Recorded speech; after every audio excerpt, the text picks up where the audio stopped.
Hello, class. Welcome to week 3, DES 324. Let me start off by apologizing for last night. I ran into a little bit of an issue here. Just around 7 o'clock when I was getting ready to start the class, I had a complete power outage, which lasted a little over an hour. Hi, Melissa. How are you tonight?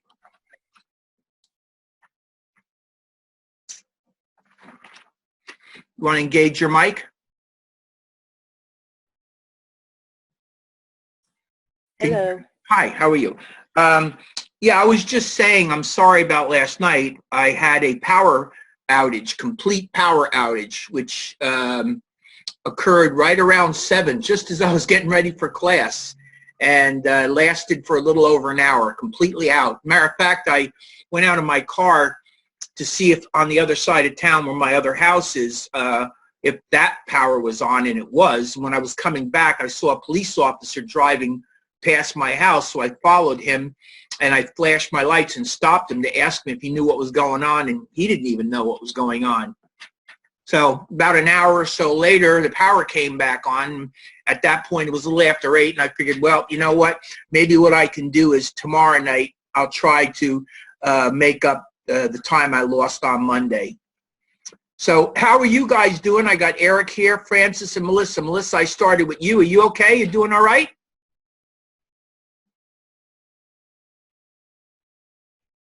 Anybody? How you guys doing? Hi, I'm doing fine. I'm How's okay. the work? How's the work going? It's going good.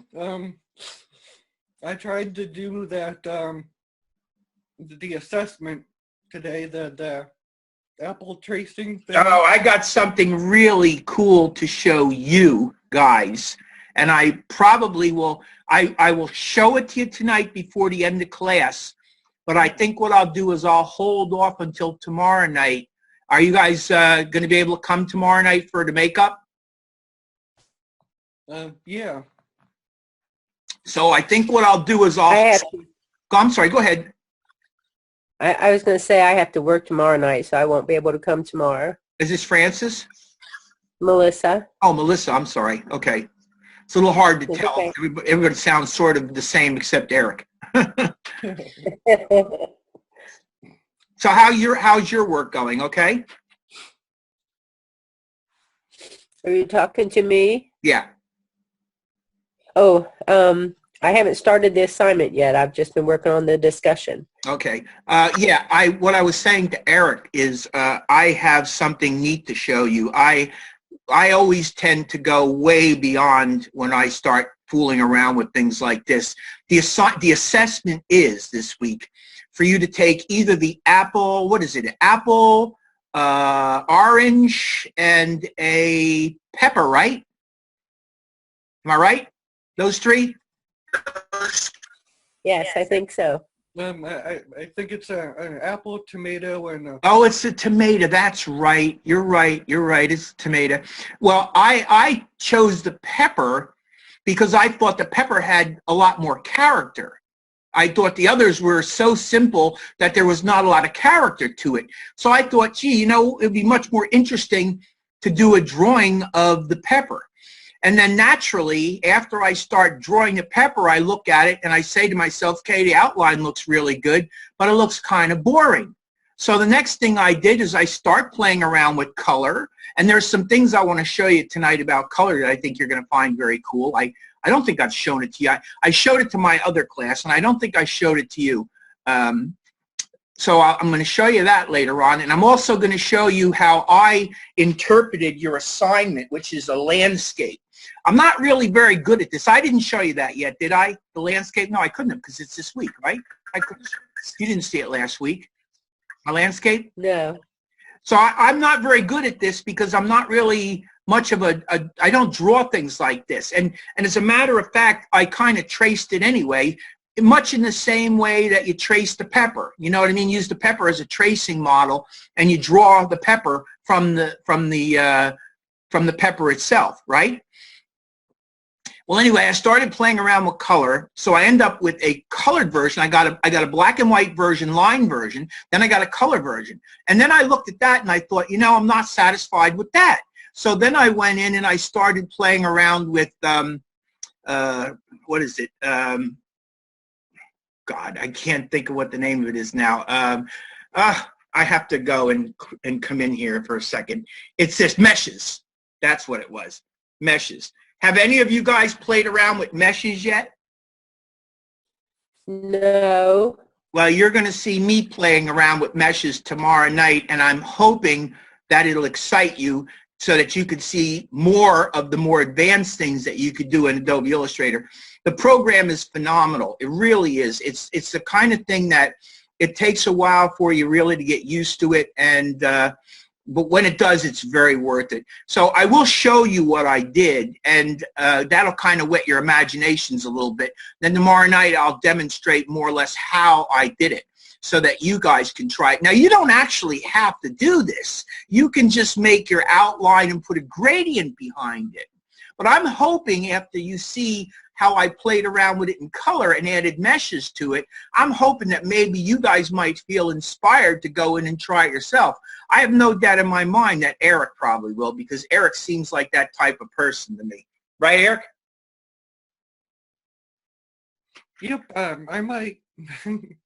So listen, the first thing we're going to talk about very briefly is vector and raster, the differences, and we also need to talk about resolution, because resolution plays into this big time. You guys probably have a fairly good idea of what the difference between vector and raster is. I assume that you already went in and did some research, and you might know from past courses what it's all about.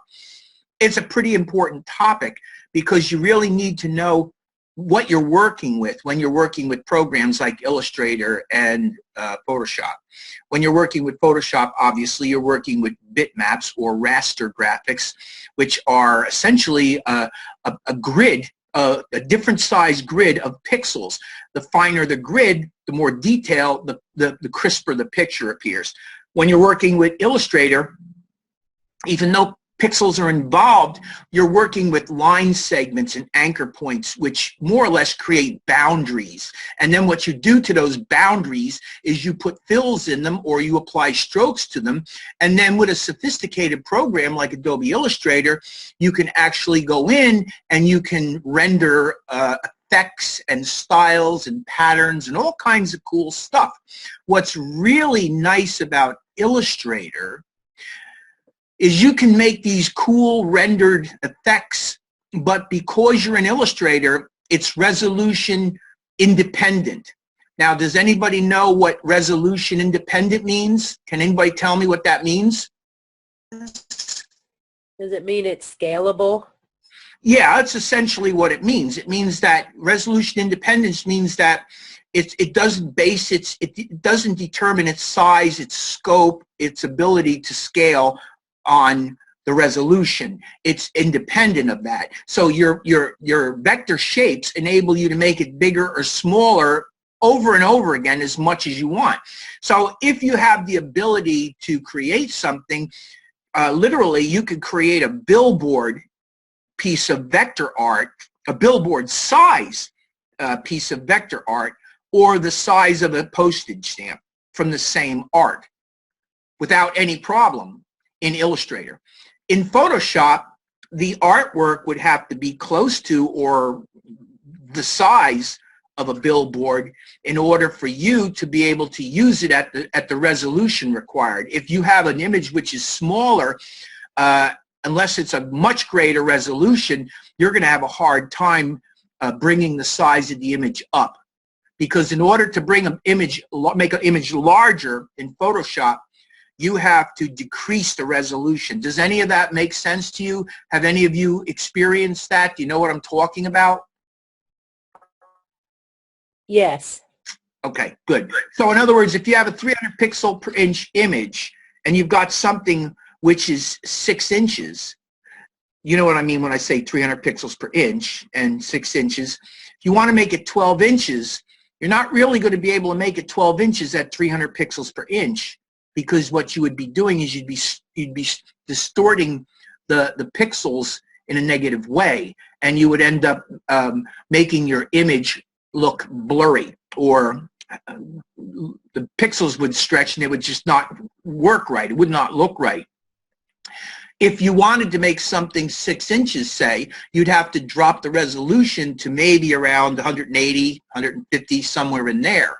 So you'd end up with a situation where, yeah, you'd get a 12-inch picture, but the resolution would be approximately 180, 150. Now, if you need 300 pixels per inch, you're not going to be able to use that piece of art. That makes sense, right? Yes. Yeah. But you see, we're an illustrator. I'm just mentioning this because we're talking about the relationship between vector and raster, and you should know both because you, in the end, are going to be dealing with both. And again, resolution is really important because when you're working on a picture in Adobe Photoshop for any project, you need to know what the project is. You should have a pretty good idea of what size the image is going to have to be. And you should be able to, or you should be willing to check the resolution to see whether the resolution is of an amount which will enable you to get the size. So if you're saying something is for web 72 pixels per inch, and you need it to be like, oh, I don't know, maybe 300 pixels wide, and you got the thing that's like, say, maybe, I don't know, 8 inches wide at 300 pixels per inch, you got plenty of resolution to bring the thing down to size.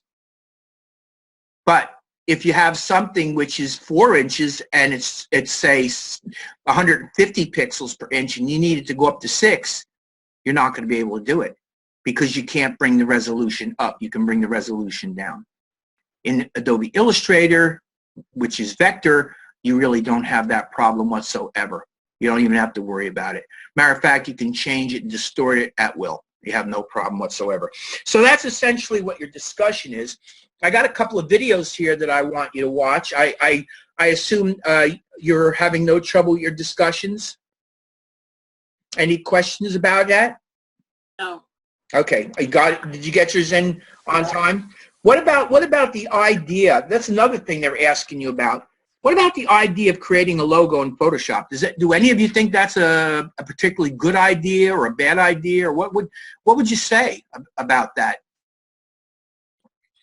There really is no reason to do it in Photoshop. There's no real benefit, I guess, unless you're making a really detailed photographic logo, but those kinds of logos aren't really recommended to be made anyway. So now the other problem with that too is that you agree, Francis and Melissa, or do you have a different take on it? What do you think?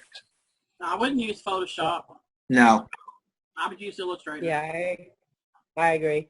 Yeah, the real problem goes back to what we were just talking about, resolution. You know, you can go in there and you can make a logo, and then ultimately you end up with something that's size limited.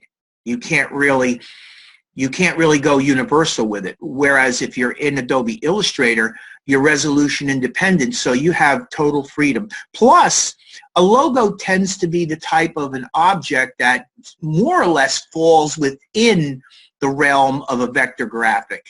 So it just makes sense to do this. And you know, again, as a designer, you want to try to be as professional as possible. So going and working with the wrong program at the wrong time doesn't particularly make you look very good. So, you know, again, I sort of think that question is a little bit of a trick kind of question, you know, because the bottom line is you really don't want to do that. And so for the assignment, you know you're going to make a landscape, right? Does any of you have any problem with that or any thoughts about that assignment? I've never used the perspective grid at all. Well, you don't actually have to use the perspective grid. If you want to try to use the perspective grid, feel free. But the assignment doesn't really say that you have to use the perspective grid. And when I created mine, I didn't use the perspective grid. So it's totally up, it's totally up to you whether you want to do it or not. If you read the assignment, it doesn't really say you have to use the perspective grid, right? Okay. Yeah. Okay. So, I mean, I don't want you to go out and I don't use the perspective grid. I really don't do that kind of work very much, you know. So I'm not that comfortable with any of that.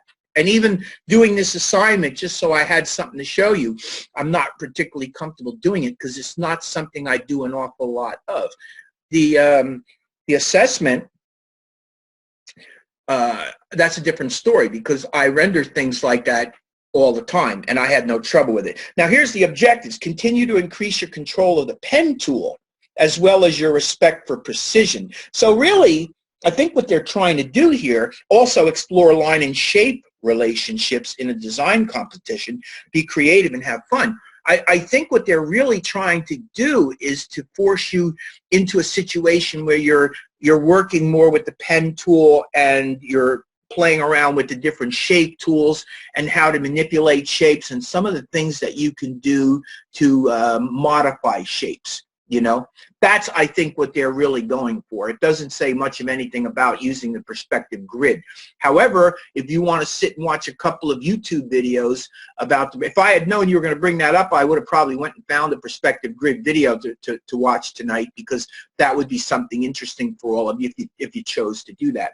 But don't think that you have to do that. And again, this is not that difficult of an assignment, really. And then, of course, you know, you're going to do the pencil or the drawing of the fruit, and like I say, I'll show you that later. So, any questions about any of that? You all good with it? So I have a couple of logos. Unfortunately, Mr. Hornbeck isn't here tonight, but he did submit a couple of things for us to look at. So I want to spend a couple of minutes just talking about this. Do you remember Mike's logo from last week? The lady with the I'm trying to remember what it says. I have it on my Illustrator file. Maybe I'll bring that forward for a second. There's what he had, classy lady, and then of course he had this. So these are the two logos that Mr. Hornbeck did. Now, what do you notice about both of the designs right away? Let me try to close this up a little bit. What do you notice? What do you notice that's similar to in both designs? The script font. Yeah. I mean, the script font, but that's not exactly what I was going for. He does something in both cases that's very telling. In both cases, if you take a look, he has quite a bit of imbalance between the size or the scale of his symbols and the text. You notice he does that in both cases? The classy lady, the symbol is huge compared to the text, which is extremely small by comparison. Yes. And if you take a look at MDS, he's worked on that a little bit. He could have probably done a little bit of a better job. I'll talk about that in a minute. But you notice he's done the same thing where he's taken the lettering IKE''S, EI, ESIGN, and COMPA and Y. And you notice that he's made them very, very tiny. So he's got kind of a thing about doing that. And I'm going to try to discourage him from doing that, because to be totally honest with you, I think you need to create a better sense of balance when you create a logo or a symbol. And I mean, I'm not saying that the symbol itself couldn't be more important than the type, but most often you'll find that the type has, relatively speaking, equal value to the symbol. Sometimes greater value, and then at other times it's subordinate value. Does that make sense to all you guys? In other words, you know, you don't want to do a one shot kind of a deal like he did here, where both cases you'll notice that he's used this very small type next to his symbol, throwing it into sort of like a weird relationship between the two. Does that make sense what I'm saying here? Can you see my point? Yes, sir. What do you think? Oh, do you agree with that, or do you have an issue with it? No, but I agree. So again, I'm not saying that you can't use a greater size symbol than text, but if you notice, he's done it in both cases. So it's sort of something I think he thinks of doing when he creates this stuff. I think he sort of tries to overemphasize the symbol for the type. And as a person who's designed logos and symbols before, I know that there are more ways to look at these things than just that. I think you have to start thinking in terms of balancing more, okay?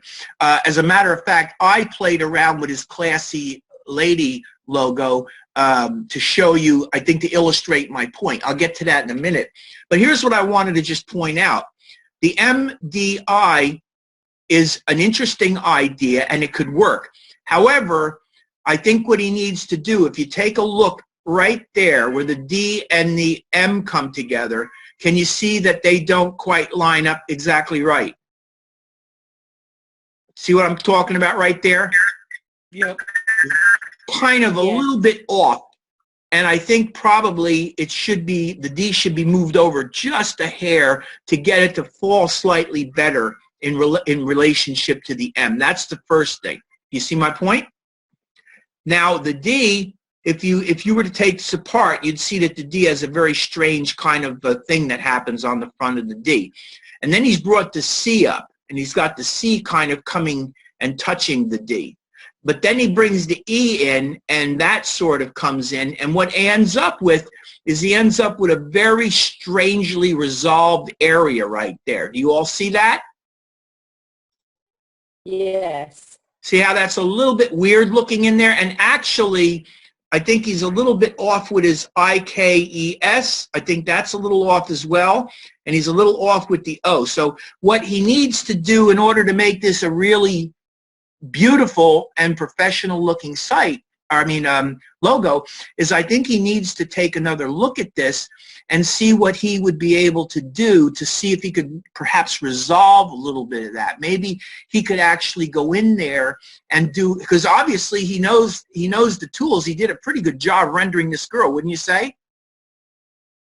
Not bad job, right? Yeah. Not too bad.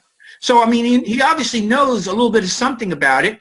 My feeling is that, you know, he should go in and he should do a little bit of hand tooling or hand carving of the letters to create something which flows more seamlessly. I think that's ultimately my criticism of that. So what do you guys think about my criticism? What do you think? Am I being harsh? Am I being fair? Am I on the money? What would you say as a counter to me? Anyone? I don't care.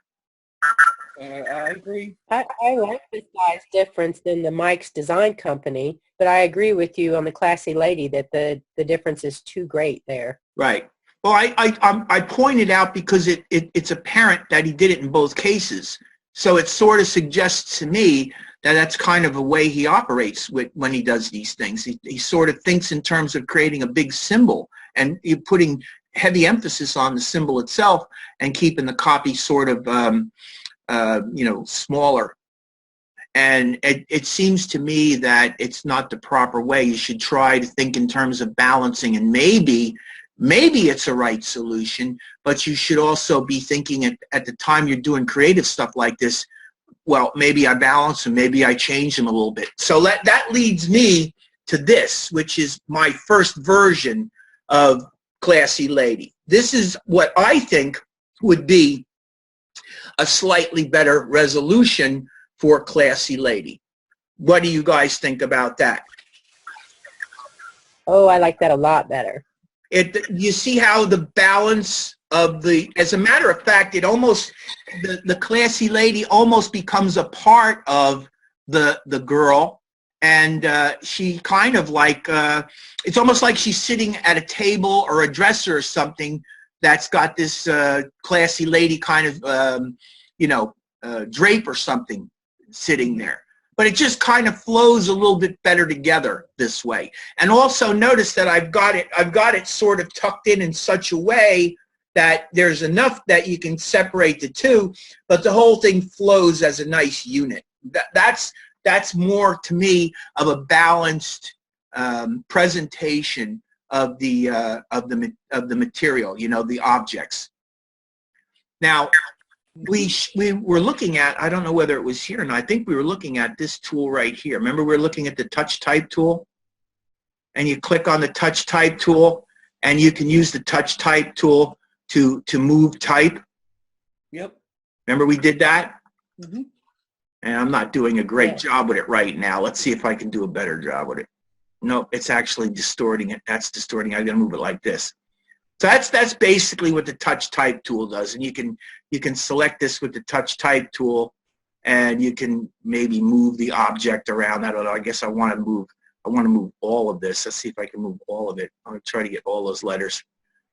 I'm not real good with this because I don't use it a lot, and I think I'm just going to end up making a mess with this. Well, anyway, that's what the touch type tool is. See, it enables you to move the type around individually.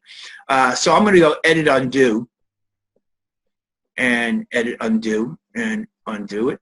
Let me have a second to get back here. Undo the type transformations. There we go. Okay, now, so let's say, for instance, we've decided that we want to go with this classy lady thing. So now as it stands, this is type. Okay, this is type, live type. So the first thing that I would do is I would go type create outlines, right? And now I've got outlines for my type. And then what I would do is I'd take a look at this and I'd see whether I could maybe do something to make my relationship of all of my lettering a little bit better. And I might do that by first selecting it, see, because it's a group, and then go object ungroup. And then maybe what I would do is I would start messing around with the letters themselves. I guess I have to ungroup it again. Okay, try it now. There we go. And I might, play around with the letters, maybe move the letters down a little bit, move the letters over a little bit, maybe up. I'm not exactly sure where I want to go with this. And, of course, this L here, this is object ungroup. And I would probably take that L maybe and I'd bring that L down a little bit, and maybe I'd move it over some like this. Maybe I went down too far. In other words, I'd start customizing the classy lady logo, and then maybe I'd come down and I'd drag a guide out and I'd see where I am with both of my C and my L's, see where they descend to, and see whether I have room to maneuver a little bit. Maybe I have a little bit of room to maneuver here. So this would be something, this would be like the first stage that I would do this. To this. Then I thought to myself, okay, well, you know what? I'm getting to where I like this a little better, and I like this a little better, but I got this kind of weirdness going on right here. Remember me talking about that with this logo over here? How he's got some weirdness, and you have to try to resolve that.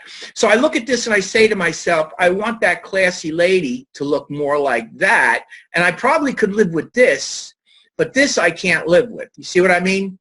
So what I'd have to do is I'd have to come in here and I'd have to start modifying this a little bit. So maybe what I would do is come in here, and I don't know how well this is going to go, because usually whenever I try to do these things, it never goes the way I want it to go. I would use my direct selection tool. So I bring the direct selection tool over here. When I click on this line with the direct selection tool, I can kind of take a look at some points. I got anchor point here, I got a point here, a point here. Do you see what I'm talking about? These are my anchor points. See them? And I know that if I click on those points with the direct selection tool, I can select them and I could make it so I could move them. So what I would probably do is come in here and I'd click that point, hold the shift key down, click that point right there, and then maybe come down to that point right there, and maybe that point right there. And let's try that first. And then I would drag this line up. Okay? And I get something that looks a little like this. I'm not too crazy about it, so I would probably fool with it a little bit and see if I could improve on it some. Okay? And again, I'm not doing a great job on this. I did this the other night, and I have it on Classy Lady Build 3. I'll show you in a minute. So what I would do is, notice now this thing is poking out. See that thing is poking out? So what I would do is click on the direct selection tool here, and I would click on the direct selection tool here, and I would just basically move that up, and now I've basically made that line disappear. I'll move that over a little bit, and that line is essentially disappeared. Now I got something that looks like that. Let's take a view, fit artboard and window, and you see what's happening? I'm starting to get something that works a little bit better. You see how easy that is? Now I would probably continue working on this and developing a cleaner flow from here to here by just tweaking and playing with the anchor points in much the same way that I was just doing. Okay, so I'd come in here, come back with my tools like this, and I'd click on this line here, and I don't know, let's say maybe what I might do is, let me get this out of the way, maybe I might take that point, hold down the shift key and take that point, and maybe I would move that up just a little bit. There we go, that's helping a little bit. And maybe what I would do is, you see that little line right there, maybe I would carefully try to pull this out a little bit and see whether maybe I could get a slightly better shape. Now this guy here fails. Let's see what I can do with this. I might be able to bring this one out a little bit and down to sort of thin that one out a bit. I got to be careful doing this. That's maybe a little bit better. You see what's happening? You see how that line is starting to flow a little bit? And I'm starting to run into a problem again with this L. Is any of this making sense to you guys, what I'm doing here? Yes. I'm playing around with this to try to carve it up to make it look a little custom.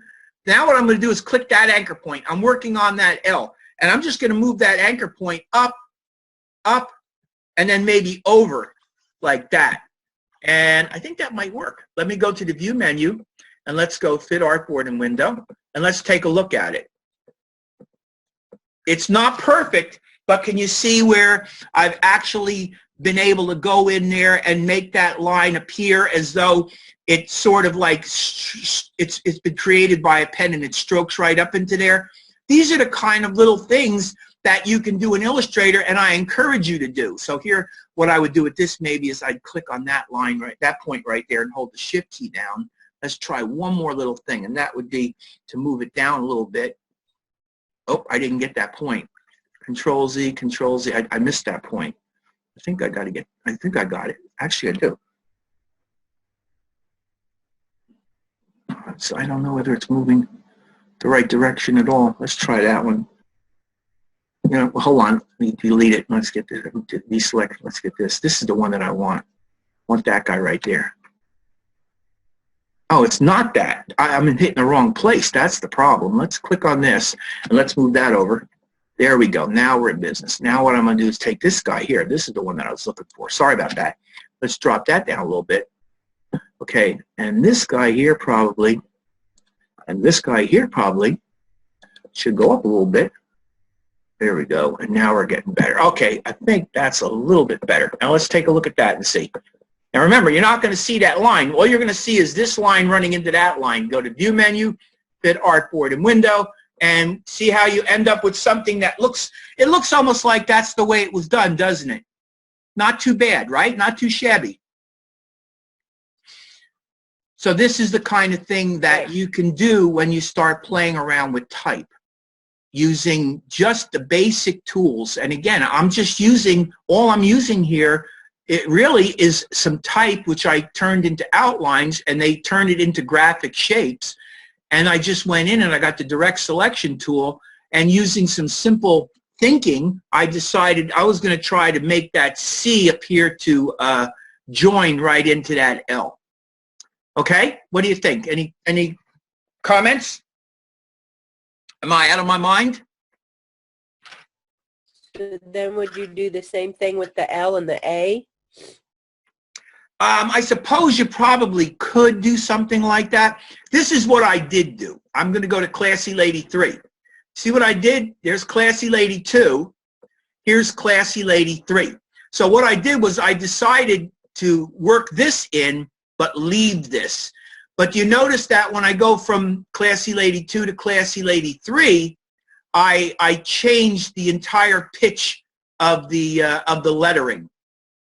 And I don't know whether this is a better solution or not, but again, since this is an Adobe Illustrator class and my job is to try to do things that would give you some things to think about, you know, I thought I'd play around with some of the easier things that I know of that you can kind of fool around with yourself if you want and see how that works. So how do you think I did that? How do you think I changed this from this to this? Anybody want to try to guess?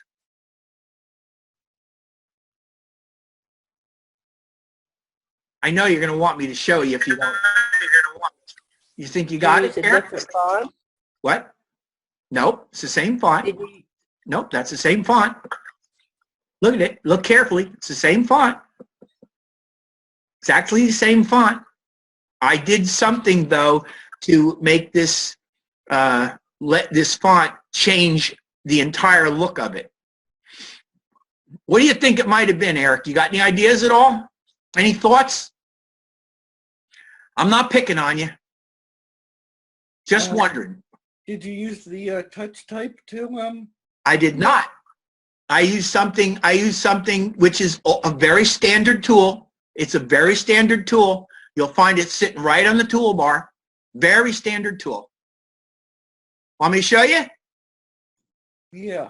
So here's how I did it. I'm going to go back to this one. And again, I pulled this off. Again, I can never say how this is going to work because whenever you do these things, they always end up looking a little different.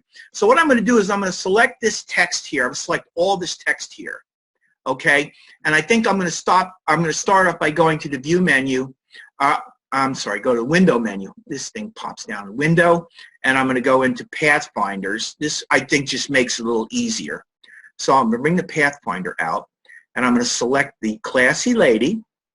I'll and make that one piece. Now it's one piece. It's no longer two pieces. I'm going to do the same thing with Lady. I'm going to make that one piece. Okay?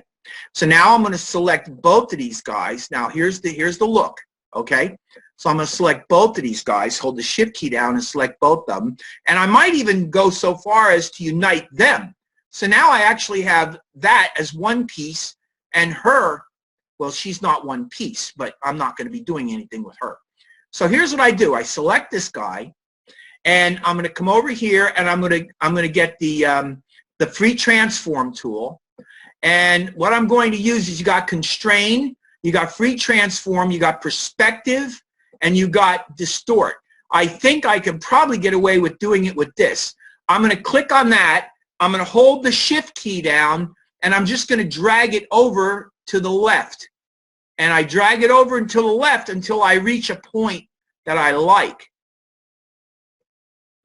And that is how I did it. And then I just select it, and I move it into position. And once again, just so that you know, I've completely customized a font. And I've made something that looks professional. And if somebody were to go in and say, oh, you just used a regular old font, well, technically, yeah, it's a regular old font. But I also did some custom work in that I created the C-L combination, and then I went in and I modified the way the font looks. What do you think? Was that easy? Think you guys could do that kind of stuff? Yep. And you know what? Did you learn something? Was it something that you knew to do? I didn't know. Not too hard, right? Nope. No. And it does create a look with the type that can work. In other words, it is distorting the type. There are people who would say, oh, you're distorting type. You can't do that kind of thing. Well, I mean, I think that type looks pretty good. I think it works. And I think in this context, it works just fine. So really, as far as I'm concerned, you know, these are the kind of things that graphic designers do. That's what you get paid to do, to think. And when you know the program like Adobe Illustrator, I mean, you can do this kind of stuff and get away with it, and you'll come up with a nice resolution. Did I show you about outlining? Stroking type? Did I show you that yet? Using the Pathfinder panel? I think you did. Eric, you remember me showing you that? I think so. Okay. All right. Then I won't bother showing it to you again. So basically, that is what I wanted to show you. That's the first thing. And this more or less is for the benefit of it's for the benefit of Mr. Hornbeck, because again, he submitted the logo and he submitted the other logo. So I figured what I would do is I would play around with it a little bit. Again, he went in this kind of a direction with it. I still think that he's too small with this, and I think by basically doing what I did here, I think you can pretty much see that now you've got something that works as it works in a much better way as a complete unit for the logo itself. Any comments, any criticisms? Am I wrong in any way, or do you have anything you want to add or anything you want to say?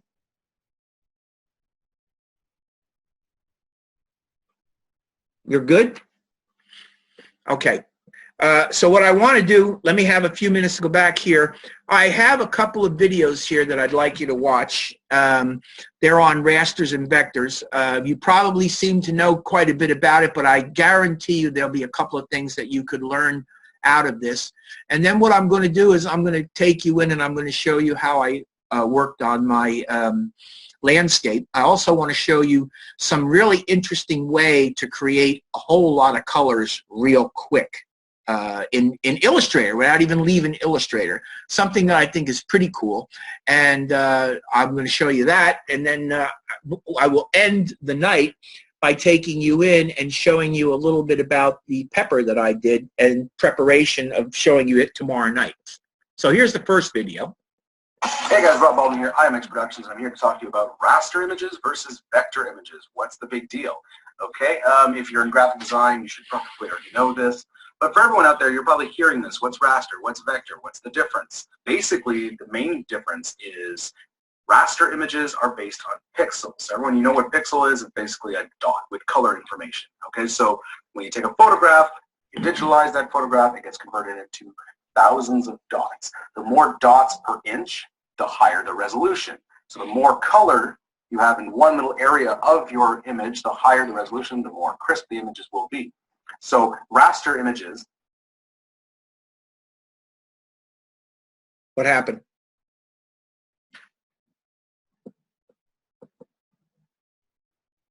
Have I lost the volume? Can you hear me? We can hear you, but not the video. Wonder what happened. Isn't that odd? All right, well, you know what? We're going to get out of here. Let's go into this one. Hello, and welcome to the Vector versus Bitmap lesson. You are watching a Small Dog Creative video. This lesson is a part of the Graphic Design 101 series.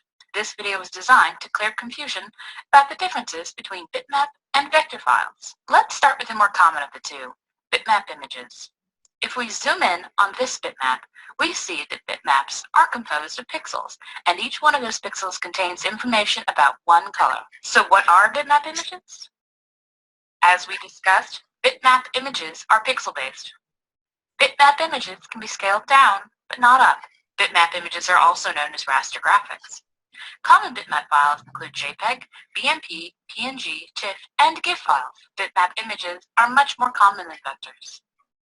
Bitmaps are typically easy to recognize as photos and sometimes illustrations. Let's take a look at a few bitmap images.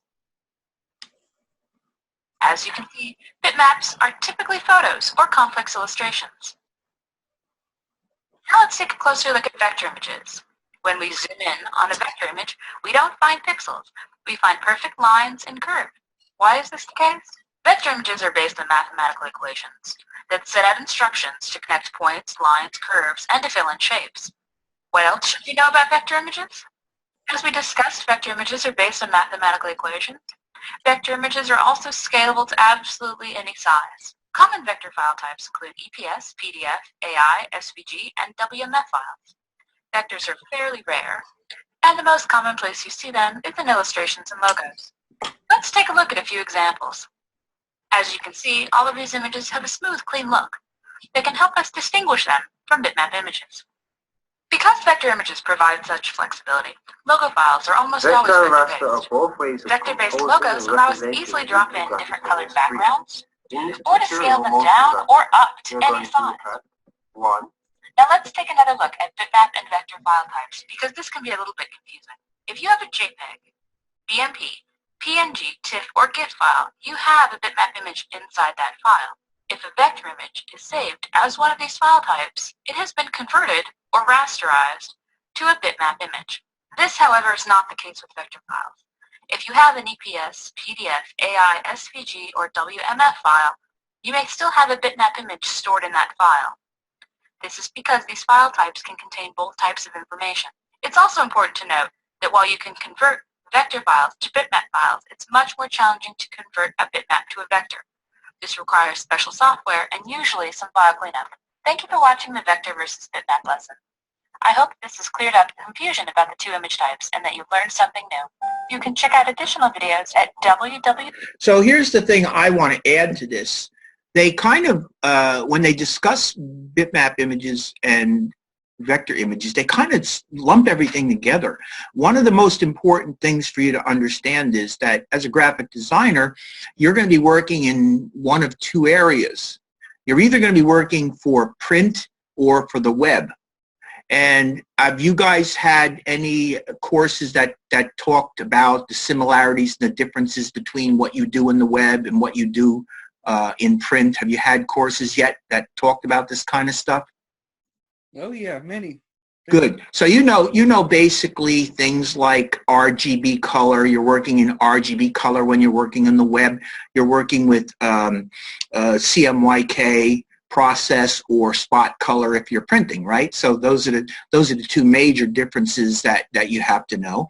And of course, when you're working on the web, you have a completely different level of resolution than you have when you're working in print. Matter of fact, I don't care what kind of monitor you have, you're limited on any monitor to between 72 and 90 pixels per inch. So in other words, every inch of your monitor is only able to display 72 to 90 pixels. And I believe it's 72 on the Mac and up to 90 on a PC, if I'm not mistaken. I could be backwards on that, but I'm pretty sure that's what it is. It's not something that you have to kill yourself over. When I create images, I generally create images to 90 pixels just for the heck of it, because you never know who's going to be looking at them. And if you have but the point is, you don't need to make an image that's going to be on the web 180 pixels per inch. You need it to be 72 to 90. Why would you need an image that's 180, 150 pixels per inch? Do any of you guys know why you would need that particular image? That image resolution, I should say. If you're making a piece of art or a design that's going to be printed off of a digital color copier, you would need 180 pixels per inch. So when you're working on the web, 72 to 90. When you're working in digital print, you would need 180.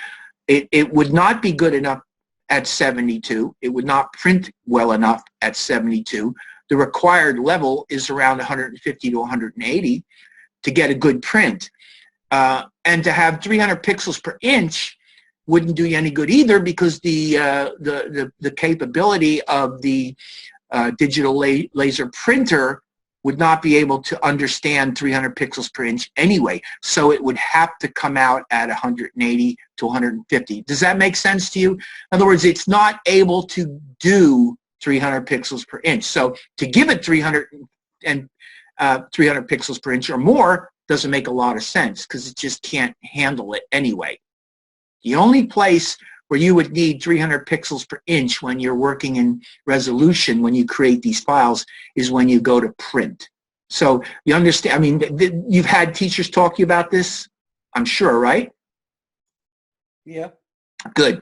So the bottom line is that you've got, and the other thing I wanted to mention is that I noticed the one thing they did is they kind of jumbled up all these different file extensions for different file types that they talked about, like PNGs, GIFs, JPEGs, TIFFs. You know, there are file formats that are correct for print, and there are file formats that are correct for the web. For instance, PDF generally is not usable on the web. You can't really open up. You have to have a special program to open up a PDF on the web. I've seen it happen, but they're usually special programs that do that. Whereas a PDF is predominantly used in the print industry. An EPS is another file format that you can't use on the web. It just doesn't work. It's not meant for the web. It's meant for print. A JPEG and a GIF. Well, first of all, do you guys have you ever done much web work? Any of you guys do any artwork for web, much for yourself or for anyone else? I'm asking for a reason. Do you guys, any of you guys, ever use GIFs? Yeah, I have before. You use GIFs? A little bit. Okay. All right. I recommend that you don't anymore. I recommend that really what you do is if you're going to use something that doesn't have transparency, just go with a JPEG. And if you have something that needs transparency, go with a PNG-24. Because the overall quality of a PNG-24 is far greater than that of a GIF. And it is a little bit bigger, but it's a much better quality image. The GIFs are kind of like very dated and you don't, I mean, if you have something really simple, I suppose it's okay. Was somebody going to say something? That's what I do. I do usually do though now. Yeah, you work with PNGs. And I don't know that you ever have a need for a PNG-8. I don't know what you would use them for. I never use a PNG-8. I generally just use for web either a GIF or a PNG, depending upon the piece of art that I'm creating. You know, I only use PNGs if it's something that I need some transparency with. And a lot of times I generally don't need that kind of transparency unless I'm going to use a background, like maybe in a masthead or something. You guys have web courses yet? You haven't done any web design at all? Yeah. Okay, good. So you kind of know what I'm talking about. If you do a masthead area, you might create a graphic that you want to put in front of some sort of a background image so that you get the benefit of the image that you're placing in front of the background image, kind of a twofer thing. So in that case, you would probably want some transparency, and that would be where you would maybe use that. You could also use a background image PNG with transparency and include a background color. You're getting a two for that as well. So you use a background color and put a semi-transparent image in as a background. So you got two backgrounds, background of color and a background of, color, PNG. So, you know, again, there are certain file formats. EPSs, guys, have you ever had to make an EPS for anything? Encapsulated PostScript file? It's a vector-based file. No. Well, you know, it's something you don't need to do quite as much anymore, because if you work with Adobe, which you guys are being trained to work with Adobe anyway, so you guys will be working pretty much with Adobe, and when I would imagine that when you get out and you start working professionally, I think you're pretty much going to find that you're going to be working in Adobe products as well. So you'll probably be working with Adobe, and they are to the point now where they will, like for instance, if you're in Adobe InDesign or in Dreamweaver, I guess you guys might not be working with Dreamweaver anymore. You might be working with Muse instead. Am I right, or do they still have you doing courses with Dreamweaver? Or have they stopped and are they using? We did Dreamweaver. You use Dreamweaver? We did, yes. Okay. How about Muse? Did you guys get to work with that yet? I haven't. No? Francis, Eric, how about you two? Have you had any interaction with Muse? I haven't. No? Well, I guess I got to tell you something. Let me ask you this: do you guys got it on your computers? You got Creative Cloud, right? Yeah, I got Muse on there. Okay. Yes. So you want me to tell you all about Muse real quick? Muse, you guys are familiar with InDesign, right? Yeah. Okay. Do you Yes. like InDesign? I do. Well, here's what Muse is. Muse is the InDesign of web design. Literally, where you can't do this too well in Adobe Dreamweaver, literally you can go into Muse and open up a document and you can start importing pieces and creating copy and importing it and incorporating assets onto a page where you can drag it around, move it, position it exactly where you want. It's the coolest thing. As a matter of fact, if you would like to see a really cool Muse site, I mean, there's probably even cooler than mine, but if you go to wrsdesign.com, I created my latest version of my site entirely in Muse because I wanted to have something that I could send the students to so they could see, you know, what you could do with Muse. And I literally just dragged everything around. I just brought everything in, placed it the position that I want. And in the end, what you do is you export it as HTML, and it comes out as nice HTML. That's literally an entire site built around whatever you decide to do for your creation. And then you can just upload it in the exact same way as you would upload a Dreamweaver site. It's cool. I mean, again, you can literally go in there and tinker with things. You can't tinker with things quite as easy at all in Dreamweaver. You guys know this, right? Because you've been playing with Dreamweaver, and you know that it's one of these. Go ahead. Was someone going to say something? I was just going to say we all thought in the class I was in that Dreamweaver equals nightmare. Well, you know what? To some degree, you're absolutely right, because it's a pretty old. It's been around for a very long time, and I think what they did with Dreamweaver, I think they actually reached the point where they kind of decided, you know, we're really not going to be able to do much more with this. So I think what they did was they decided, okay, let's do something a little bit different.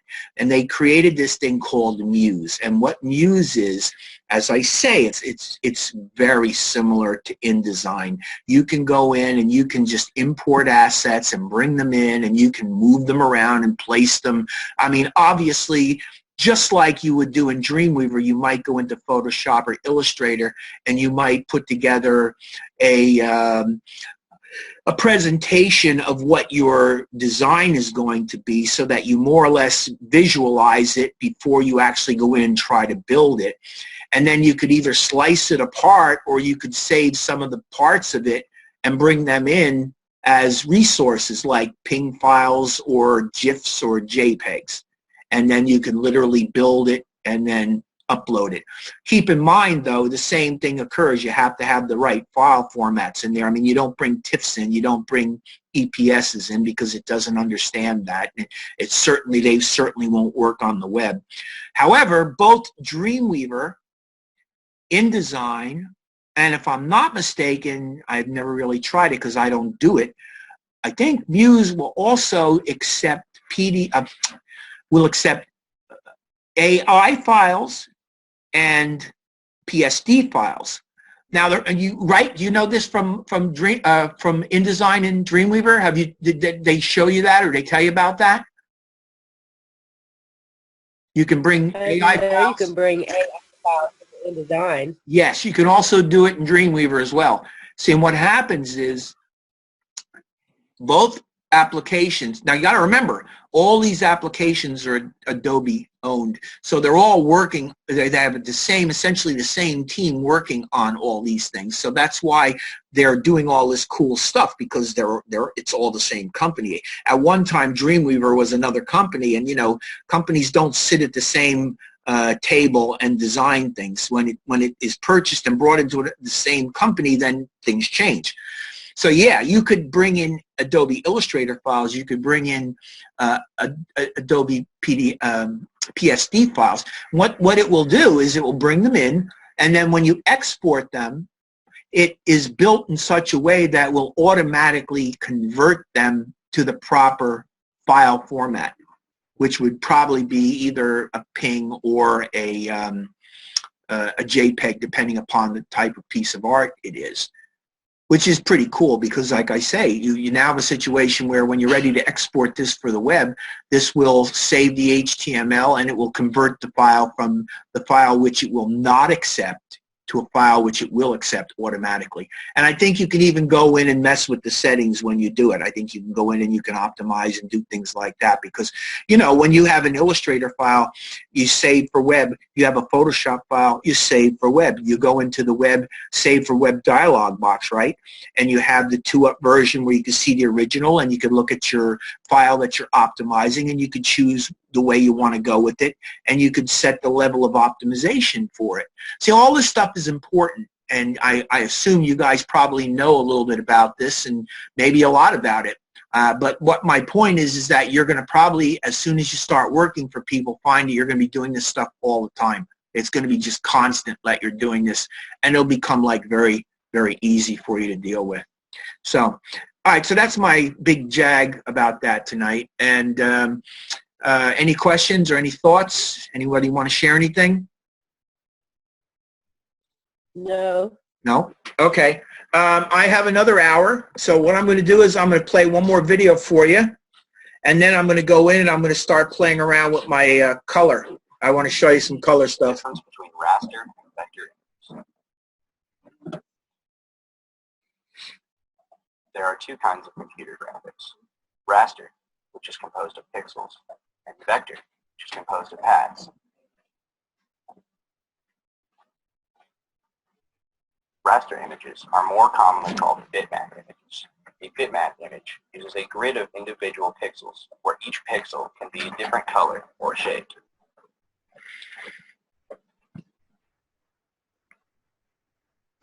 Opened up the Sticker Giant logo in Adobe Photoshop. From a distance, it looks like a smooth and clean image.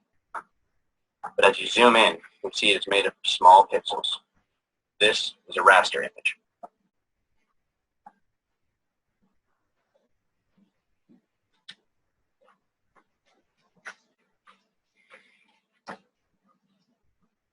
Vector graphics use mathematical relationships between points and paths, connecting them to describe an image.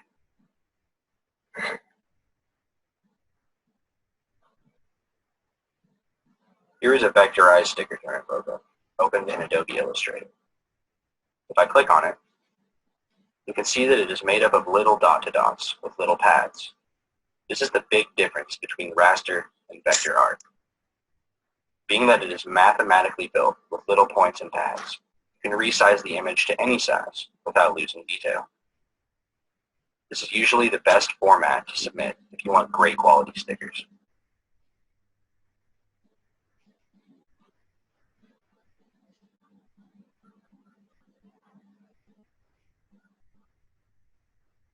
So here is a side-to-side, just so you can see the difference better. One on the left is vector. The one on the right is raster. They are both zoomed in around 1200%, and you can see that the vector image is still smooth. The raster image is only 300 dpi, which is standard for printing, but if you have access to a higher quality image, raster is always great because of its photo editing abilities. Now you know the difference between raster and vector art. Thanks for watching. So there's two things. First of all, you know, he's talking about creating stickers. That's just one little application of graphics. I would say that in any application, when you create vector art, you know, you are looking to create that sharp, clean edge. That's what you're really going for. And, you know, the only place that you might find that it is not optimal is when you're on the web. That would be the only place I could think of it. Most every other output device that you could think of when you're working with vectors, you're going to get a very clean presentation. So yeah, so that's basically it. I just wanted to, you know, give you some basic insights into this. I guess probably you pretty much know all this already, so you're probably in pretty good shape. I have a couple of things that I want to do tonight that has to do with color, and I'd like to talk to you a little bit about this project that you're going to work on. You guys got any questions about the, I know somebody sent me an email asking me about whether or not they could trace an image. I don't know whether one of you are the ones that emailed me, but one student did. And yeah, I mean, I did it that way. That's what I did. I just basically put the scene that I wanted to draw or render, I put it on a layer, locked the layer down, and went in and started drawing it and start playing around with gradients and stuff. So yeah, I mean, you could do that. The other thing too is, you know, they're giving you an apple, they're giving you a tomato and a pepper, and they're telling you to essentially draw the piece of fruit. So I mean, ultimately, you're going to end up drawing that. You're going to end up tracing that because that's basically how you do it. So you know, yeah, I would do that. Have you guys picked? Have any of you guys picked what you're going to do yet? Eric, do you know what you're going to do? Have you decided what kind of a scene you're going to come up with? Nope, I haven't. No? How about you, Francis or Melissa? Either one of you guys have any ideas about what you might do? Is there things that you do like to do that might work? No, I haven't decided yet. Yeah. Okay. Well, I went and found like a desert scene. You know, I just went and found a desert scene, and I started playing with colors. And I kind of liked it because I wanted to play with colors, and I wanted to show you some interesting things that you could do to get some colors, to generate some colors. So I thought this would be a good way to go about it. So that's basically what I did. Also, I have a color class, and I found this video that is about color. It is about color in Photoshop, but you guys have Photoshop and you do work in Photoshop, and I never saw this before, and I thought this was just fascinating, and I never did this before. So it was like totally new to me. And what I'm going to do eventually when I get a chance is I'm going to go in and I'm going to get the color, this color scale that he created, and I'm going to actually play around with this a little bit. So just before I go in and start playing around with my color to show you some things about how to create some color in Adobe Illustrator very quickly, I just want to quickly let you watch this video because, like I say, I thought when I showed the other class, I liked it so much and I thought it was so good that I thought you guys probably haven't seen it and you probably should see it. So let me just play this for you real quick.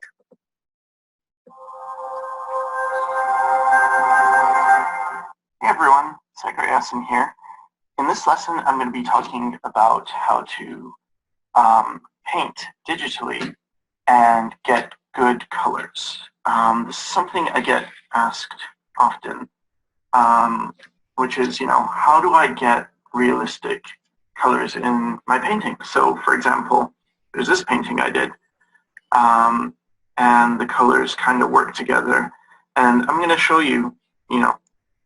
Big news! The new Sprint LTE Plus network They always do is this. faster than Verizon and AT&T. To celebrate, we're going to cut some prices in half. Switch to Sprint and save 50% on Verizon, AT&T, or T-Mobile rates. So switch today. Now, what I use. So what that is a split complementary palette. And this is my site, www.cycra.net. And if you go here and you click in the resources section and you scroll down, you'll see a link here to Cycra's split complementary color palette. So what you're going to want to do, first of all, is download this. So just click download color palette and then just save this image. And then next step is we're going to bring it into Photoshop. Alright, so now I have my split complementary palette open up in Photoshop. And it's a PNG image, so what you'll notice is that it starts at layer 0 and it's got transparency. So you'll want to make sure your layers window is open for this. If it's not, go to Window and select Layers or press F7. So F7 hides it, shows your layers window. And now the first thing we're going to do is create 2 new layers. So just going to click the button here near the trash can, and that's for create a new layer. So I'm just going to hit that twice. And now I'm going to drag this layer with the palette into the middle. Now we have a layer on top and our palette and a layer on the bottom. And now the bottom layer is going to be a background. So I'm just going to fill that with white and just going to make hit D to get the default black and white.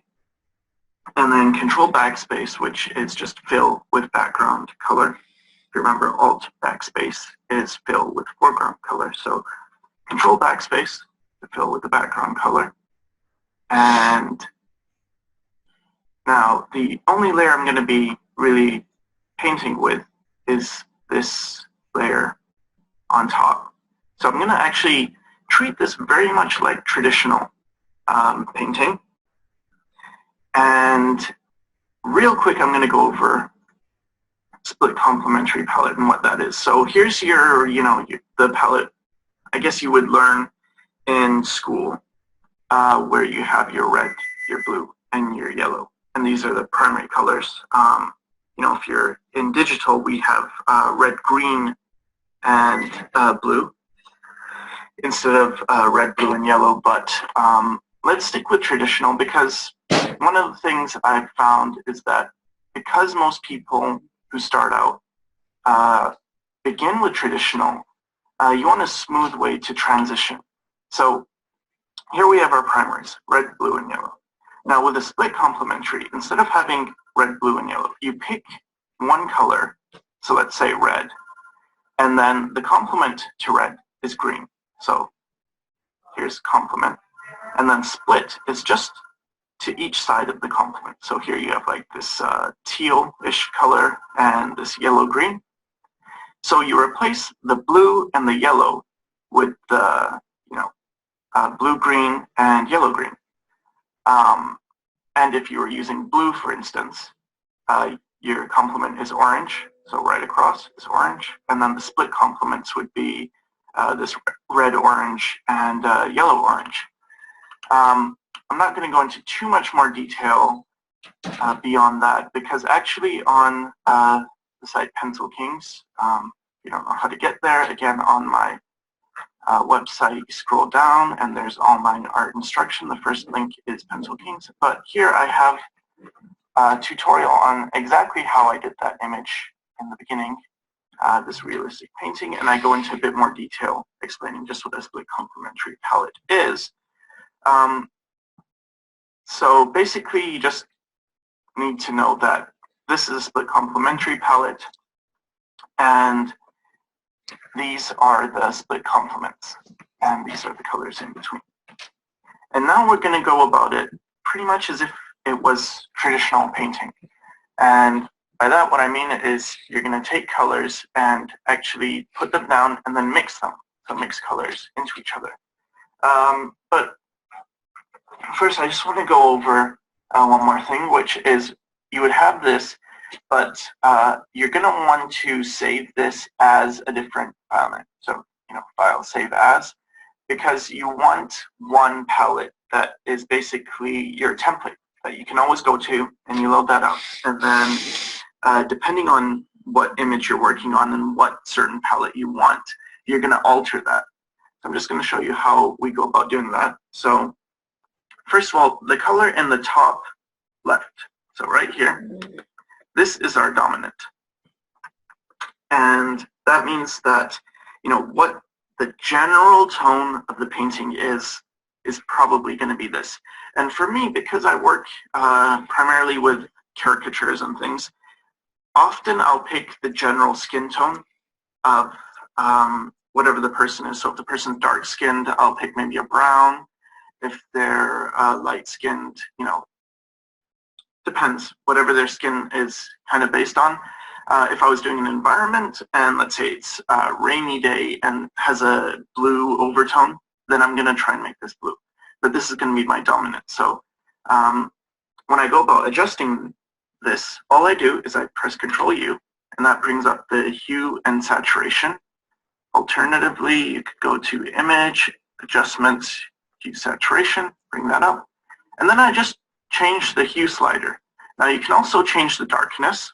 So if you want a low chroma image where everything's quite dark, you would lower this, or high chroma, raise this and probably increase the saturation. But for the most part, I don't mess too much with saturation or lightness. I really just change the hue. So again, let's say I was doing a scene where things are primarily blue. I'm going to move it to a blue. And then I'll go ahead and start mixing my colors. I usually, if you have a reference image, that comes up. And then, you'd look at your reference. And you're not going to be able to mix the colors exactly as what's in your reference. Because you cannot. Like, if you look here, there is no really strong yellow. So no matter how hard I try, I'm not going to be able to get a strong yellow. But that's fine, because pretty much the biggest problem when people start color, especially digitally, is they click the color and they get this. And you have access to all these colors. And this is really where you run into problems when you're a beginner. When you're more experienced, it's fine. I tend to just use this and I'm okay with it because I've been using it a lot and I understand color theory and all that. But I find this is a simple way, is to just be limited. So it's true, you can't get a strong yellow, but you make do with what you have. And usually I'll start with, or often anyway, I start with a black and white image. And I've been asked this a lot. How do you take a black and white image and take it to color? And again, I'd refer you to the Pencil Kings video that really goes over that in detail. Real quick, let me just open up this image. And this is for a tutorial I'm working on for Pencil Kings. So this is kind of a sneak peek you guys are getting. But I'll start off with the gray image. So it's just all in black and white. And the palette I used for this one was this. So you'll see I actually had kind of an orangey tone as the dominant. And then I mixed my colors. And so I just filled the whole thing with that orange color and set the mode to color. So now everything, so here, see, everything gets this color. And then I start painting using the other colors. So more of these other colors I've mixed. And then I just start actually painting with the normal layer, but just mixing those colors and putting them down. So again, I can't get all the colors of the rainbow. So you will be limited, but that's actually a good thing. So let's say, so here's our color, and I'm just using the Alt key, or I actually have it mapped to my tablet. And what that does is it just brings up the eyedropper tool. You could just manually keep switching between brush and eyedropper. But for me, I just keep it on brush and hold down Alt, and it turns into the eyedropper. So I select the color, put it down, and then let's say I want to get, I don't know, something in between these two. So then select this color, put it down, and just lightly go over so I get a mid-tone, color in between these two rather, and then I select that. Now I'm used to using my tablet quite a bit, so I have mine at opacity 100%. But if you're just starting out and you're not quite comfortable getting the transition, what I mean by, the pressure, you can't go from really light to dark just by how firm you press the pen to the tablet. If you can't do that yet, just lower your opacity to maybe, 50%, just something you're comfortable with so that you can, select a color, put it down, and you might have to go over it a couple of times, and then select another color, and then kind of just go over. And then again, with the Alt key, you select the middle color. And I'm just going to raise it to 100% just because, that's what's easier for me. And that's it. That's how you mix your colors. And it's very much like traditional paint. So let's say I did want a yellow, and it's kind of bright. Well, my options are really to take this yellow-ish color and this reddish color and maybe, find color in between And maybe for my image, this is going to represent yellow. Now, it doesn't look that yellow, but if most of my image is blue, then that color is going to seem more yellow. At least it will seem yellow relative to the other colors. So in an image, it's important to remember that whatever your color is dependent on what colors are around it. So this looks this way compared to this. So here we're in the palette itself, you know, it seems more vibrant than when I have it here. Because it's beside this, you know, these relatively dull colors. But when I put it beside another vibrant color, it kind of loses some of its intensity. But pretty much that's it. And when I want to get a dark, I'll mix a dark. Like so. And if you're working on top of a black and white layer and it's on color mode, you don't really need to worry about values too much, because that's going to get taken care of in the grayscale stage of it. But pretty much that's it. You know, put down colors and just mix them as if you were painting traditionally and you had a palette and these are your paints. This is all you have to work with. So you do your best. And I find, you know, you can get pretty good skin tones and nice in-between colors. And this is really what beginners have trouble with. People often get colors, you know, way too bright. They'll think, okay, I want a yellow, and they'll pick something like this, put it down, and it just gets, you know, out of control. So what you want is more of these subtle tones, these gradual transitions and things being like that. And if I want to lighten a color, because the background's white, I just, you know, I can use the background itself. So just, you know, lightly put down the color, select it, and then put it down. And the reason I have this on a different layer is just so, you know, I don't accidentally go over this palette and then have a problem. So again, remember, just open up the palette, save it as whatever you want, call it something else, and make sure you have these 3 layers. If it's easier for you to work on a gray background, you can just change the background layer to gray. The reason I don't like to do that too much is just because this helps with seeing values, but I don't really care too much about the values because I have that already dealt with in the black and white stage. And I like to use white to get tints. So that's why I use a white background.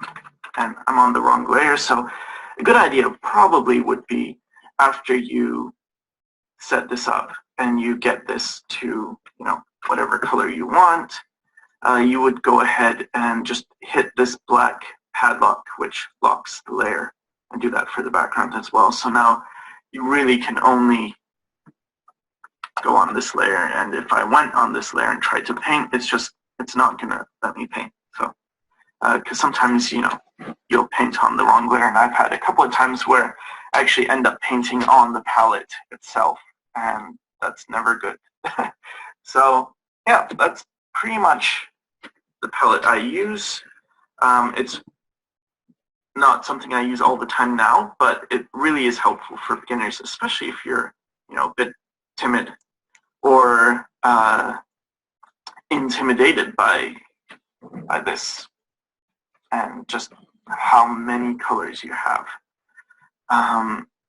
And guess that's it. And again, if you want more detailed explanations, I do have that tutorial on Pencil Kings, and I hope it helped, and thanks for watching.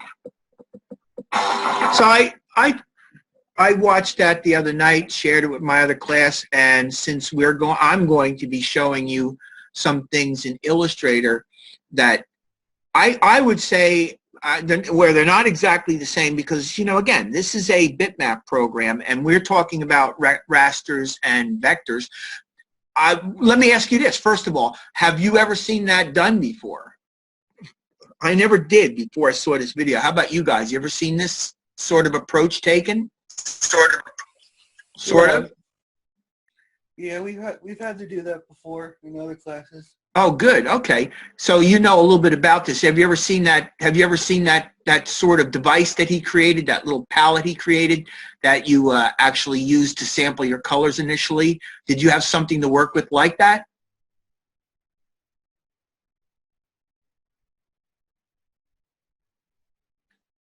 Well, anyway, that's how you would play around with color in Photoshop.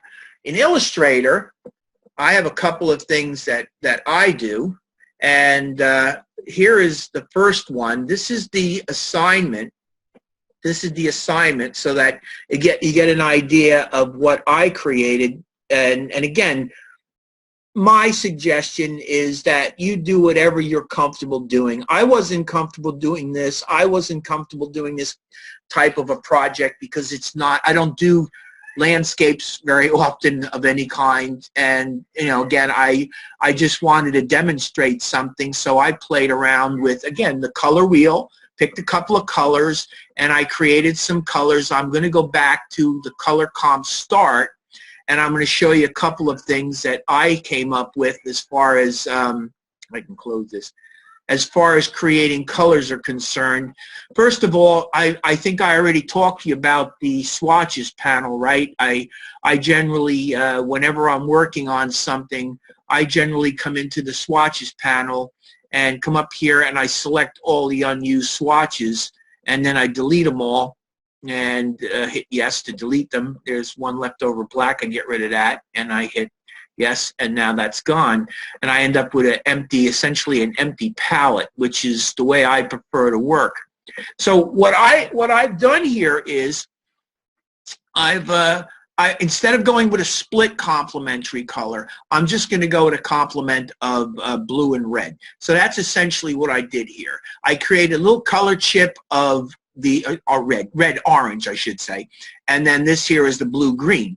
I also have up here a sample of white. You can't really see it very well because white against white is white.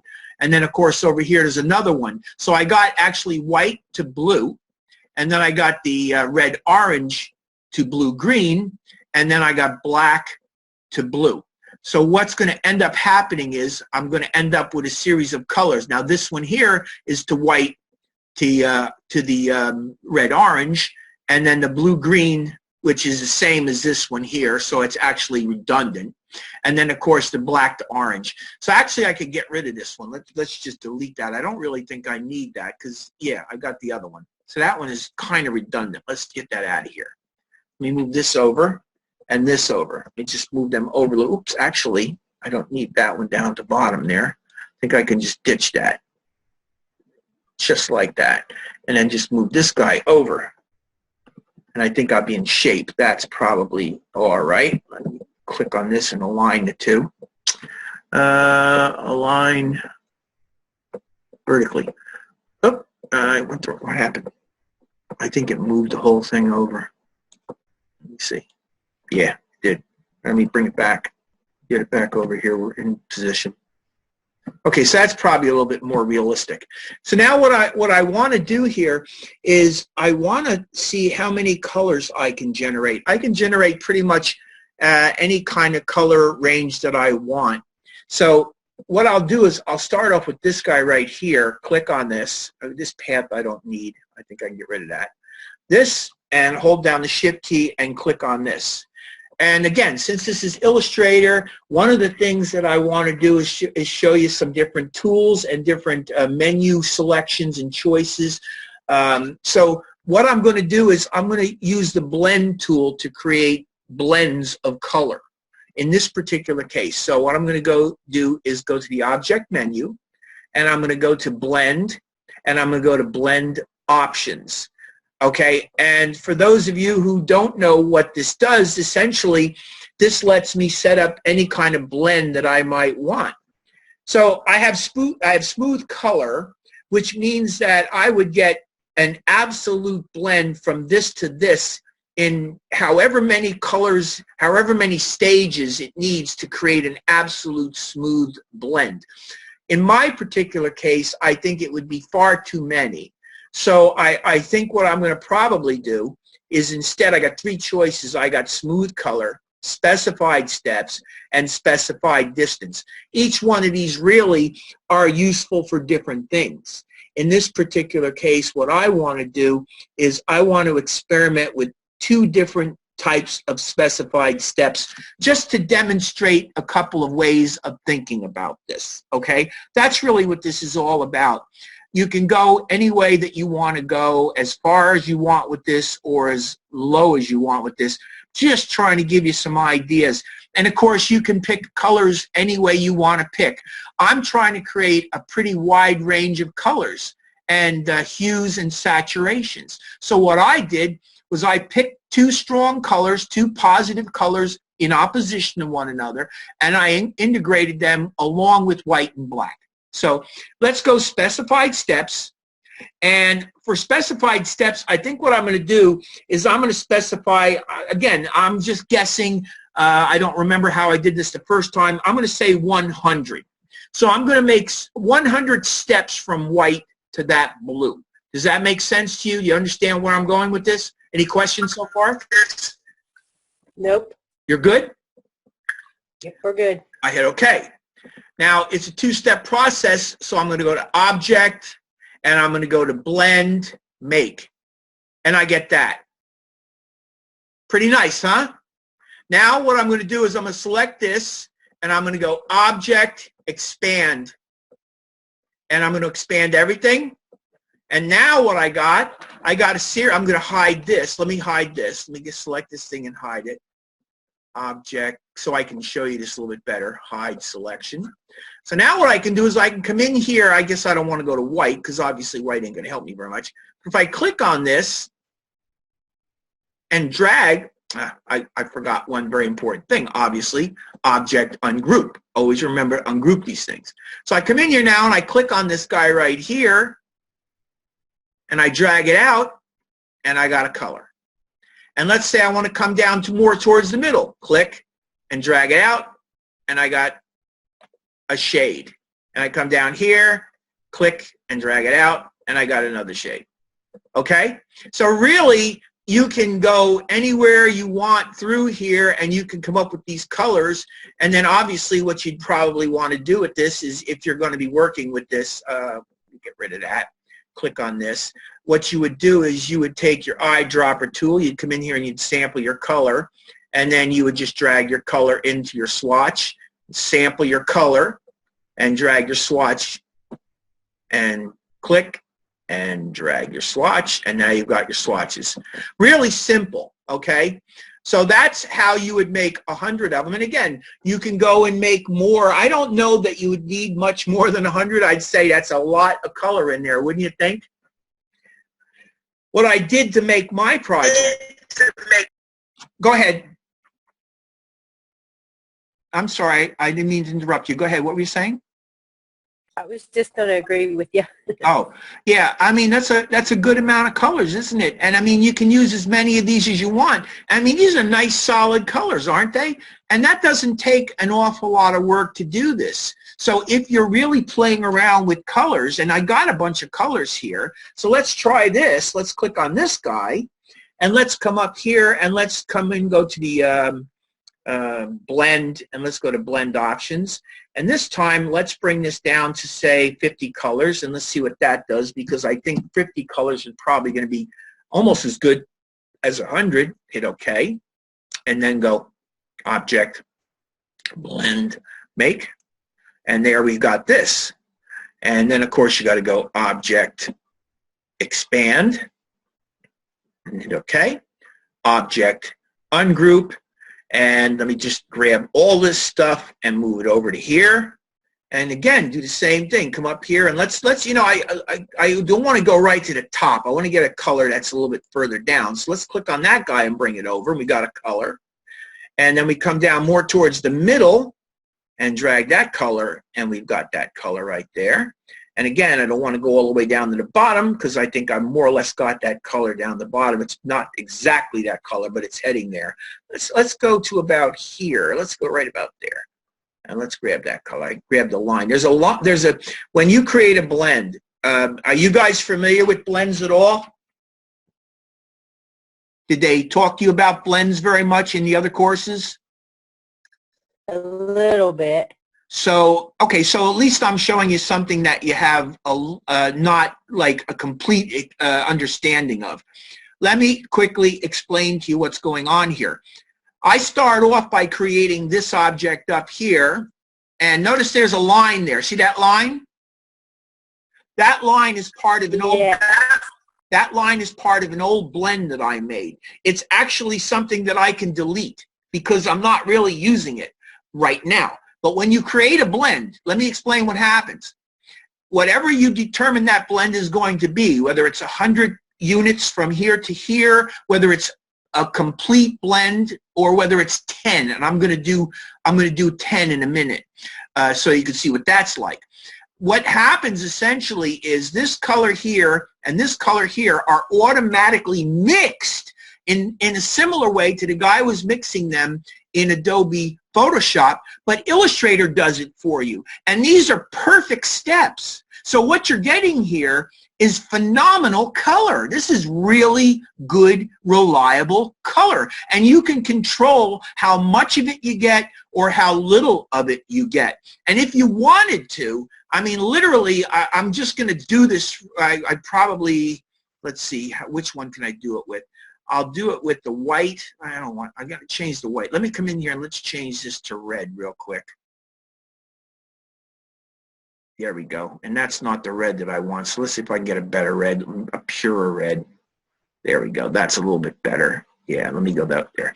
Okay, and let's come in the middle and let's create this guy. Let's put this guy right in the middle. Somewhere in the middle. I don't know whether it's dead on center, but let's try to get it somewhere close to dead on center, probably close enough. Again, I got this line. Let's get rid of that. And let's click on this baby, and let's make this kind of like a purpley color. I don't know what I'm going to come up with here. Let's see what we get. Yeah, well, I don't know. I maybe want to go blue. I'm going weird with this because I want to see what happens. So anyway, here's the deal. You know, you got these colors. Now what I want to do is I want to click on this guy here, hold down the Shift key and click on this guy and this guy, okay? And what you're going to do, and this one maybe this should be yellow, but I don't think it's a problem for this demonstration. You could try this on your own. You're going to select all these guys, go to Object, and again, you're going to come in here and you're going to go to Blend, and you're going to go to Blend option. Specified steps. Let's try making it 100 on this. And again, specified steps 100. Hit OK. We go back up, Object, Blend, Make, and I end up getting something like this. It actually blew that. It looks like it blew the blue right out. I don't know. Did I not have that selected? It blew the blue right away. I don't know why it did that. I'm wondering if I missed something. Well, I lost my blue. I'm not exactly sure why that happened. It should have gone from red to blue and then blue to orange. That's what should have happened. Anyway, I've had this happen to me before where I try to do these things and I go awry with it. So what I would recommend that you guys do is try it on your own and see what happens. So I want to come in here and click on this guy, hold down the Shift key and click on this guy. And now I want to show you what this looks like. This is basically hues. I want to show you shades, which is the exact opposite. So go to Object, Blend, Blend Options.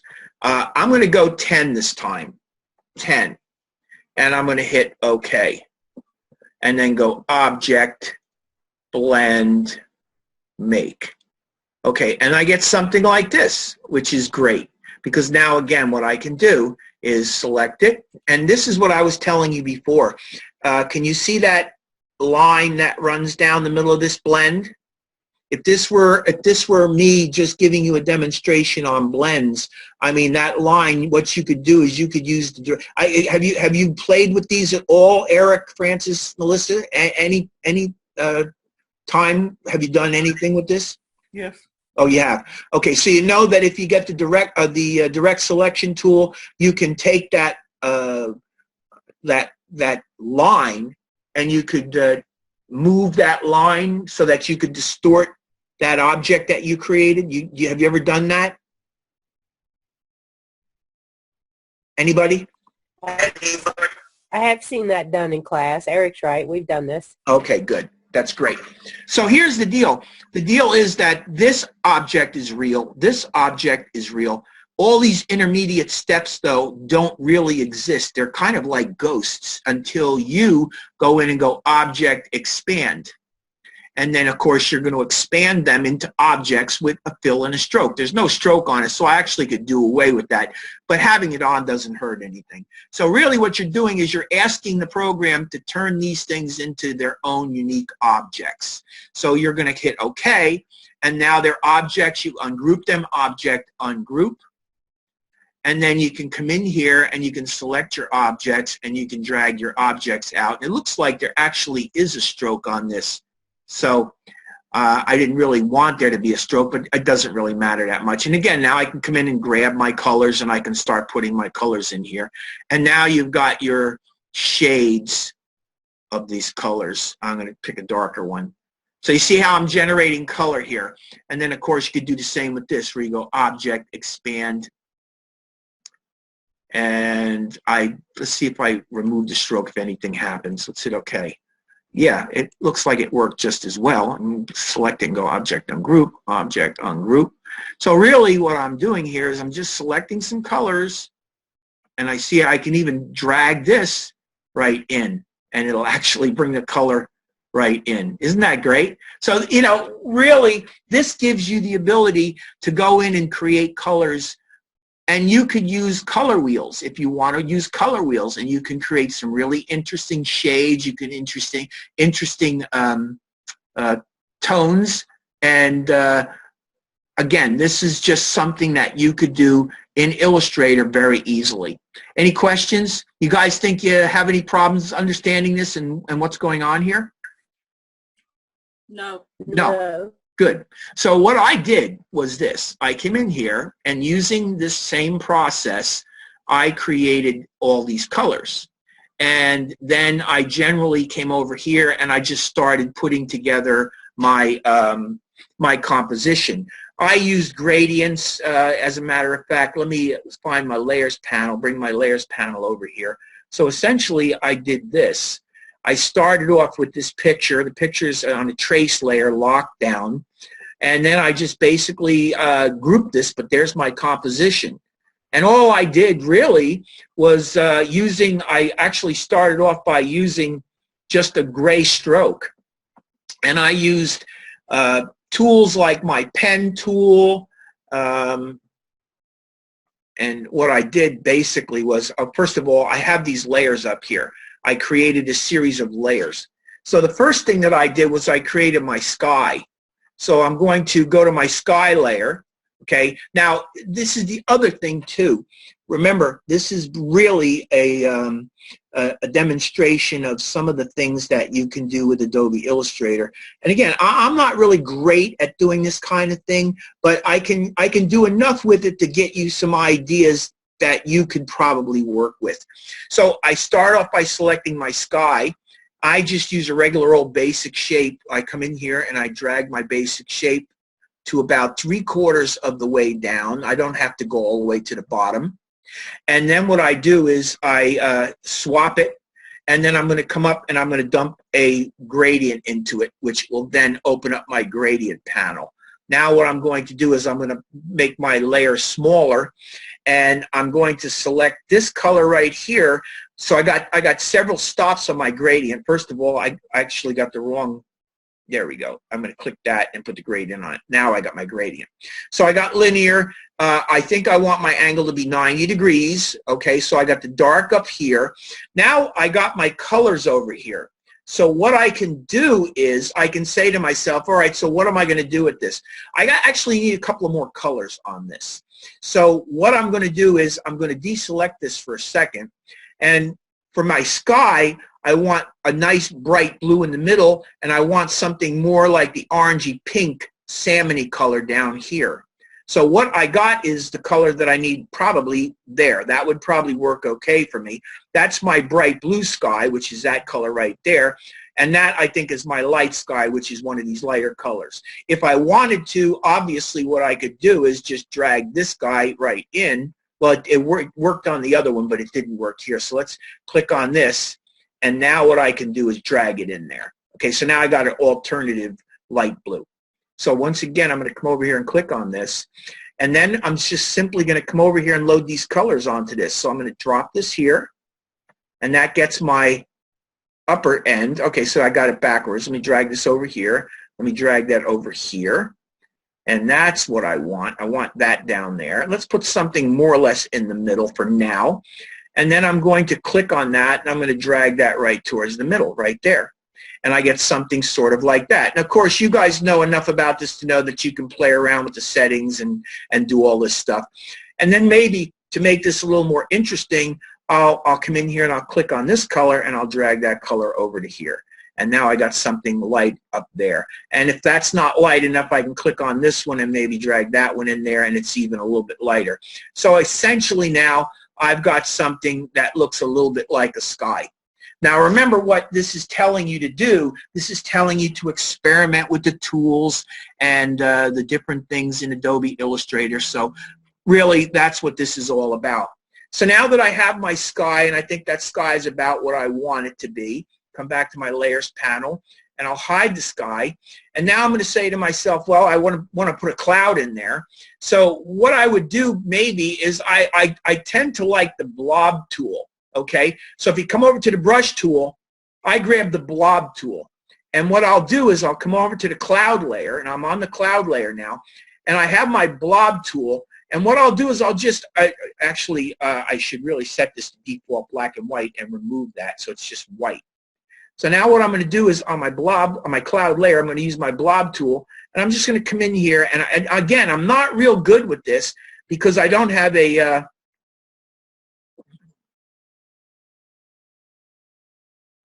just start drawing a shape. Oh, it's not catching. Isn't that good? Oh, you know why? Because I have it wrong. There we go. There we go. So I'm now going to come in here, and I'm just going to start drawing a shape of a cloud. And again, like I say, I'm not real good at this because I don't have a pressure-sensitive tablet and a pen to draw with. But I'm just going to draw a shape that I think might look like part of a cloud. Okay? And again, here we go. I'm not getting it. Here, let me see if I can get this to work. I don't know why this. Oh, here it is. It's right there, and it's not showing. You know why? Because why is it not showing? Oh, maybe it's got to be on a stroke. No, I don't know why this isn't showing. Why is this blob not working? This is what happens to me every time when I do these things. This never works out right. Well, anyway, what you would do is you would create the blob, and it is a brush. So I don't know. I should just be getting this white, and for some reason it just is not showing up here. I'm not sure why it is. The layer's in the right place. So you know what I mean? It's in the right place. So I don't know what's causing this to happen. I wonder if it's locked or something. Compound. Maybe that's what it is. Path. What's going on with this? Oh, you know what? I think I probably need a new layer. That's probably what my problem is. Let me see here. Let's go to I bet that's what it is. Yep. I think, all right, here's what I'm going to do. I'm going to create a new layer. I'm going to go up to layer number 9, try it on layer number 9, see if that works now. Let me see if I get a blob. There we go. That's what it is. You know what it is? I know what's the matter. I have grouped my object, okay, and these are all objects that are on that layer. So those are actually layers that are kind of busy indirectly. So I just create a new layer, and now my blob's working. That's what the thing is. So what I'm going to do is just going to draw a little bit of this cloud here, okay? And again, you can draw several of these things, and you want to make sure that you get something that kind of suggests a cloud for you. All right, so there's my first part of the cloud. There it is. That'll work. Okay, go up to the, first of all, you're going to select it. click on it to select it, and go up to the Effect, Raster, Blur, Gaussian Blur. There we go. And preview it. And then depending upon how much of a blur you want on this thing, you're going to come in here and you're going to blur this thing out. Again, I'm just going to show you, you can blur this as much or as little as you want. You have to play with this. Okay, I think that's probably good for our purposes. So now I'll show the sky, bring the sky back out, deselect it, and now you see I've got the beginnings of a cloud. Okay, so this is what you're going to do. You're going to ultimately come in here, and then I'm going to hide the layer. And now since all these layers are being activated or being controlled by, I'm going to call this cloud now, cloud. And what I'm going to do is create another layer above it. And I'm going to hide my cloud, and I'm going to hide my sky. And I don't know why the sky worked, but the cloud didn't. Get the pen tool, and I'm going to come in here, and I'm going to click. And once again, you don't have to be too precise with this, because this is kind of like a, it's like a little bit of a landscape here, and it should have kind of a character of unevenness. So what I'm doing now is I'm starting to build the basis of my mount.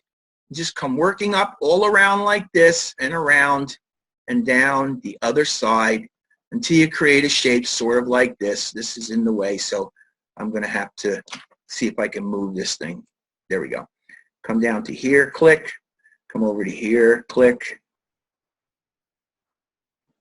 And come up here and click. Okay, and then of course what I'll do with this is I'll start off by coming into my colors and dumping a color into it to see what it looks like. So there's a color. Now that's really not the color. So what then I would do is I'd come in here and I would take a look at my background and I'd say that that's probably a slightly darker brown or more richer brown. See if I have something that's more like that. That color there, I'm not sure. Let's see if that's, yeah, that's that color. So that's my color. I'm stuck with that color kind of. So then what I would do is I bring this back. You get the idea here what I'm doing. So what I'm going to do now is this. I'm going to hide that layer, and then I'm just going to quickly come in here and I'm going to draw on a new layer for now, just for a second. I'm going to come in here and I'm going to click and draw this shape. Come over here, come up here, and then I'm going to come down into this, and then I'm going to come around and just slowly work my way down like this. And if you want, you can come and you can draw a curved line segment. You see what I mean? You can kind of play with this however you want to do it, okay? Mixing up, and then maybe come up a little bit. And again, I'm not really following the curve all that exactly. I'm just kind of doing my own thing, and then, maybe come out here like that, and then click on this, and then click here. And then what you're going to do is you're going to turn this layer back on, and then you're going to select both of these guys, and then you're going to go up to the window menu, and you're going to go to Pathfinder. Okay, and again, there are other ways you could do this. I am going to click on Divide, and now I've divided this, and what I'm going to do is I'm going to first ungroup it, Object Ungroup. And then I'm going to take this top piece and I'm going to delete that top piece. And then I'm going to select that piece, and I think there's a piece there. Let's see what I got. Nope, that's the piece right there. That's the one that I want. And what I'm going to do is I'm going to start off by putting a color, a sandy color into it, sort of like that. And you see what I get basically now is I get a combination of colors which I can then play around again with the gradient. So I'll come over here, apply a gradient to it. Maybe I'll put the default gradient into it. Click on this. Click on the default gradient for the moment. And then maybe what I'll do is I'll just remove this, and maybe I'll come in here and I'll drag something like a little bit brighter onto this. Okay? And now you see what I get is I get something like this. So you kind of get the idea what I'm doing here. I'm just going in and I'm building piece by piece this whole thing. So I don't want to go any further with this. I think you kind of get the idea. This is what I did. This is how I went about doing it. It's kind of easy to do, really, if you just play around and have a good time with it. What do you think? You guys think you'll have any trouble doing this kind of thing? again, your goal is this. This is what your goal is, to come up with something that looks sort of like that. And that's essentially, if I were to keep working on this longer, this is ultimately where I'd end up. You know, I have some things like, for instance, you notice here I have, like on this, I have an inner glow, and I have different gradients here, and I blended this out. I used go up to the view menu, and or I'm sorry, effect, blur. I Gaussian blurred, either Gaussian blur, stylized feather. There are two different ones. The feather and Gaussian blur do two different things, right? Are you guys familiar with either one of them or both of them? Eric, Francis, Melissa? I've used Gaussian blur before. Yeah, okay. So if you Gaussian blur something, you get that kind of a look right there. If you feather something, you get more of a look like this, where just the very edge of it will feather out, will become transparent, where the rest of it will not. So this one here, if I wanted to continue with this, I could click on this and I could blur it out until it almost disappears. It's just like a cloud of thin vapor. So you can do all these different things, but they're different. This is what they want you to do. They want you to experiment with this. Okay? So you guys think you got this? You're okay? Yes. Good. Okay. Here's the red pepper. This is where we're going tomorrow night. This is what I did, and this is what we're going to do. We're going to take a look at this. This is what they're asking you to do. They're asking you to take one of these objects and draw it just like you see I've drawn it there. I put a little bit of a spot of black underneath it, and the object is that it now looks like it's sitting. Now, if you wanted to complete this thing the way that they were asking you to complete it, what you would do now is you'd come in here and you would, let's see, I got to get my layers going here. Let me go back to my layers panel. This thing keeps dropping down on me. It's annoying. There we go. Window, layers. Okay, so let's unlock my layers, and let me come over here to my let's go to the trace layer. Let's show the trace layer. There's what I traced. Okay, so on the trace layer, what I'm going to do is I'm going to just draw this shape. I want this in the background. Trace layer's locked. Let me unlock it. There we go. I'm going to drag this over, and this is what they're asking you to do. Come in here and drag that and put a gradient on it. And then, of course, what you're going to do is I'm going to go like maybe 90 degrees, and there you have a gradient. Okay, and that is really what they're asking you to do. Okay, so what I did, and again, now what I'm going to do, so you understand what this is what essentially the assignment is asking you to do. If you do this, that's all you need to do. Okay, it's totally up to you whether you go any further or not. What I did, okay, because again, I'm me, and I had tendency of going too far with things. What I did was I used the mechanism that I showed you back there to generate colors, and I used the colors to put general colors into my different shapes. So now I got an overall object that looks somewhat like a pepper, and it's the same with the stem. I used my colors to make the stem. So that's step number 2. Step number 3, you see what's happening here? That's that tool right there. That's the mesh tool. And what you do with a mesh tool is you apply these mesh lines. If you would like, I'll demonstrate them tomorrow night. You can see what I'm talking about. You can put these mesh lines in here. And then what you could do is you could use additional colors, dark and light colors, to apply to certain areas of your object to get highlights and shadows. That's essentially how you do that. This object here also has... I'm sorry, were you going to say something? That is cool. Well, I'm going to show you how to do it, and I'm hoping that you'll at least give it a try, because it may look like it's real hard, but if you're careful and if you think about it a little bit, you could probably pull it off, something similar to this. You know, again, this is not something I use all the time. People who use this all the time are a lot better with it than I am.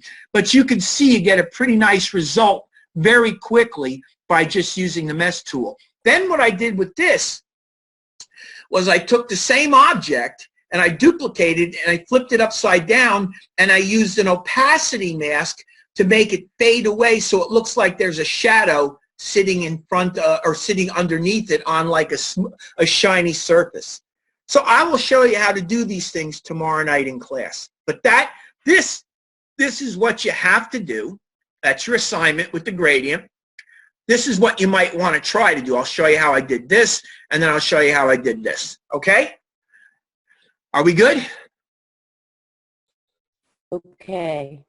I have to work tomorrow, but I'll watch the recording. Okay. All right. Francis, Melissa, I'm sorry. That was Melissa, right? Was it Melissa who was just saying that, or was that Francis? That was Melissa. Okay, so you're going to be working. You won't be here, but you can watch. I guarantee you I will get it recorded for you. Eric, you good? Yep. Think you'll be able to come tomorrow night? Yeah, I will. Okay, great. Have you tried working on anything like this before, Eric?